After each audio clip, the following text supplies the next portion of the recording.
இப்படி பேசினா திமுக நம்மளை கூட்டணியில வச்சுக்காதா? I don't care. அதை பற்றி நான் கவலைப்பட்டதில்லை, கவலைப்படக்கூடியவனும் இல்லை. நாளைக்கே திருமாவளவனை கூட வச்சிருக்கிறது பிரச்சனை வரும் அப்படின்னு திமுக நினைச்சா கூட நான் அதை பத்தி கவலைப்பட வாய்ப்பு பிஜேபிக்கு. திமுகவை எதிர்க்கிறவர்கள் நீங்கள் தானே. நாங்கள் கூட்டணியில் இருக்கிறோம், ஆனால் நாங்கள் பேசுகிறோம். திமுகவை எதிர்த்து பேசுகிறோம், திமுக அரசை எதிர்த்து பேசுகிறோம். ஓய்வூதிய முறையில் பழைய முறையை நடைமுறைப்படுத்துங்கள் என்று நாங்கள் சொல்லுகிறோம். வெட்கம் கெட்டவர்களே, என்றைக்காவது நீங்கள் அதை பற்றி பேசியிருக்கிறீர்களா? பாபர் மசூதியை இடித்ததை போல் இங்கே சிக்கந்தர் தர்காவை இடிப்போம், தர்காவை இடமாற்றி வைத்துக் கொள்ளுங்கள், இல்லை என்றால் இடித்து தகர்ப்போம். அதுதானே அதற்கு பொருள். சிறுத்தைகள் இருக்கிற வரையில் அதற்கு ஒருபோதும் இங்கே இடம் கொடுக்க மாட்டோம்.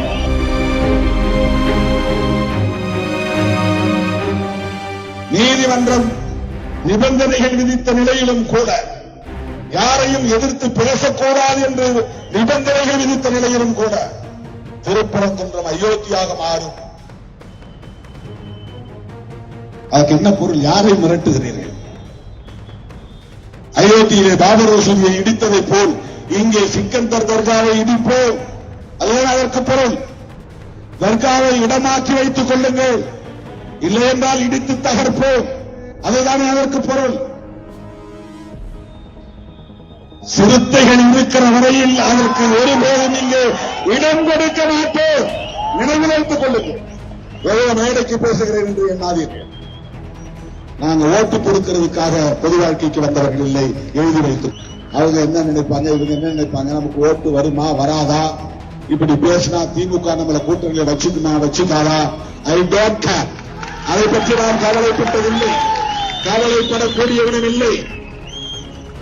அதற்காக ஒருவேளை நாங்கள் கவலைப்பட்டதே இல்லை, தயங்கியதே இல்லை. நாளைக்கே திருமாவளவனை கூட வச்சிருக்கிறது பிரச்சனை வரும் அப்படின்னு திமுக நினைச்சா கூட நான் அதை பத்தி கவலைப்பட.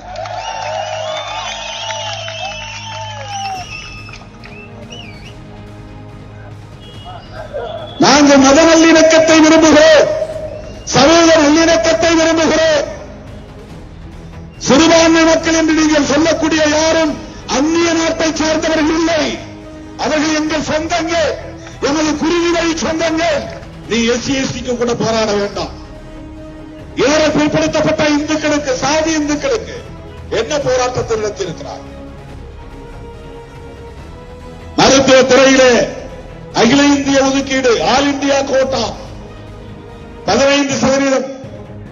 அந்த ஒதுக்கீட்டிலே எஸ்சி எஸ்டிக்கு இடஒதுக்கீடு உண்டு, ஓபிசிக்கு இடஒதுக்கீடு இல்லை. அதை கண்டுபிடித்து அவர்களுக்கும் இடஒதுக்கீடு கொடுக்க வேண்டும் என்று போராடிய இயக்கம் விடுதலை சிறுத்தைகள் கட்சி. RSS போராடியதா? பிஜேபி போராடியதா? அனுமன் சேனா போராடியதா? இந்து மக்கள் கட்சி போராடியதா? எங்கள் இந்து சகோதரர்களுக்கு ஆல் இந்தியா கோட்டாவிலே இடஒதுக்கீடு வேண்டும் என்று போராடியதா? அடிப்படை வசதிகளுக்காக போராடி இருக்கிறார்களா?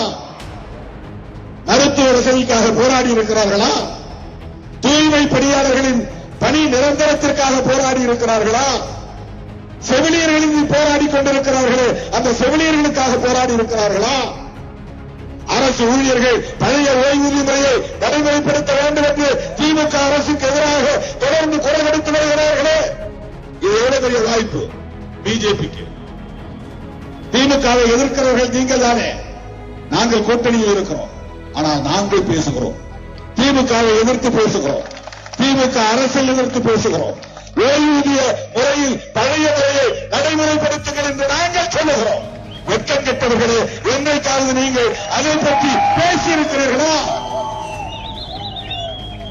ஓய்வூதியத்தை பிஹார் நோட்ஸ் பெருமையுடன் தயாரித்து வழங்கும் முன்வக் திரைப்படத்தின் ஆடியோ லான்ச் ஜனவரி 4 ஞாயிறு மாலை 4 மணியளவில் சத்யபாமா யூனிவர்சிட்டி சென்னையில் நடைபெற உள்ளது. உங்கள் டிக்கெட்ஸை book my show, district ticket 9 மற்றும் கின் ஆப்களில் ஆன் ஸ்கிரீன்ல தெரிகிற வாட்ஸ்அப் நம்பர், வெப்சைட் மூலமாக புக் செய்வோம்.